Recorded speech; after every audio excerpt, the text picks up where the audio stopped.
Indus valley civilisation অর্থাৎ সিন্ধু উপত্যকার সভ্যতা যখন গড়ে উঠেছিল, তার সাথে হরপ্পা মহেঞ্জোদারোর ইতিহাস যেমন আজও ইতিহাসে স্বর্ণাক্ষরে লিখিত আছে, ঠিক ভারত উপমহাদেশের সভ্যতার সাথে, ব্যবসা বাণিজ্যের চট্টলার ইতিহাসের সাথে নারায়ণগঞ্জের ইতিহাস, ব্যবসার ইতিহাস, গুরুত্বের ইতিহাস বাংলাদেশের ইতিহাসে স্বর্ণাক্ষরে লিখিত আছে। সেইটা আমাদের সরকার, আমাদের মাননীয় প্রধানমন্ত্রী অক্ষরে অক্ষরে পালন করছেন, করবেন, চিন্তা করতেছেন। মাননীয় স্পিকার, সিদ্ধিরগঞ্জ এ থেকে ব্যতিক্রম নয়।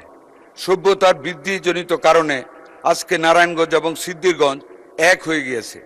এককালের প্রাচ্যের ডান্ডি নামে পরিচিত নারায়ণগঞ্জের সাথে আজকে সিদ্ধিরগঞ্জের ইতিহাস অত্যন্ত গুরুত্বের সাথে জড়িত রয়েছে। সেই লক্ষ্যকে সামনে রেখে আমরা কোনোভাবে আমাদের মাননীয় সংসদ সদস্যের প্রস্তাবটিকে অবহেলার চোখে দেখতে পারি না। আমি জানি না আপনি ইতিহাসের ছাত্র কিনা, বাট ঐতিহাসিক রেফারেন্স অনেকগুলো টেনেছেন, হরপ্পা মহেঞ্জোদারো সহ। অসংখ্য ধন্যবাদ।